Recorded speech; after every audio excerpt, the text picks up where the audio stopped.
कैसे हैं आप लोग? I welcome you all in my YouTube channel coding by fun and चलिए शुरू करते हैं.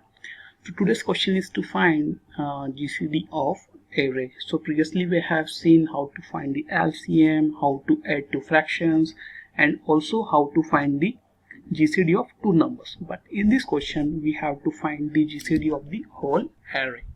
So let's see the example. So we have to take one test cases and we are taking two.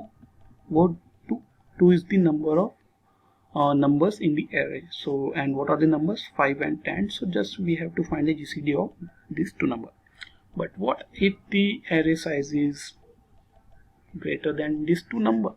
So let's see the code part. We have already took the t, that is for the number of test cases, right? You can see in the input part what we have to take as an input, right? So t is for the test cases that we have already took from the user. Now what we are doing, we will take n as in size of array, right? And now I am defining an array of size n and also taking the inputs, right? Taking the inputs c in a of I.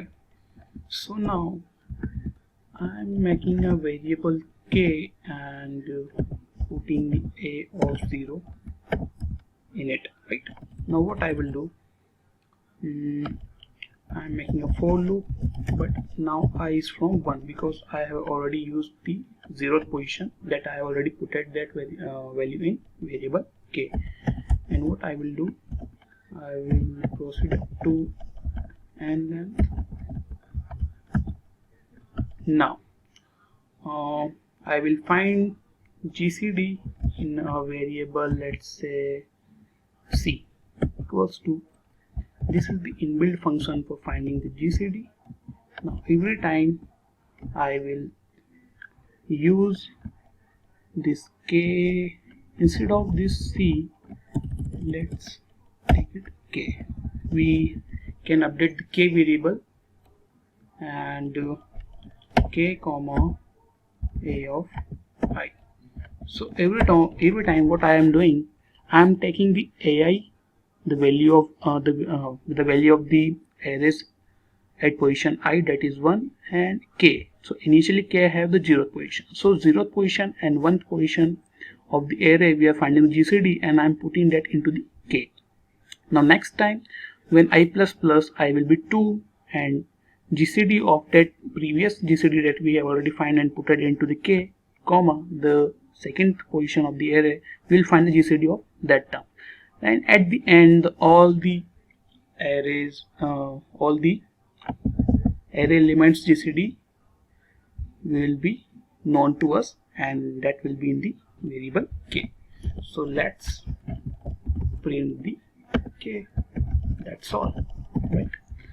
So let's compile it to see we are passing this example test cases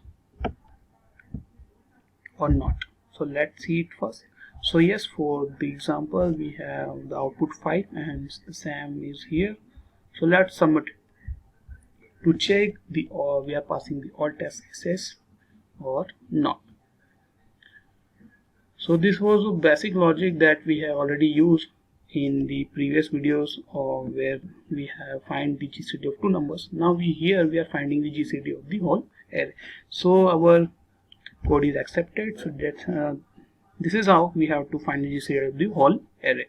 So guys, if you like this video, you can share with your friends and also click on the bell icon so that notification will be there on your screen for my next video, right?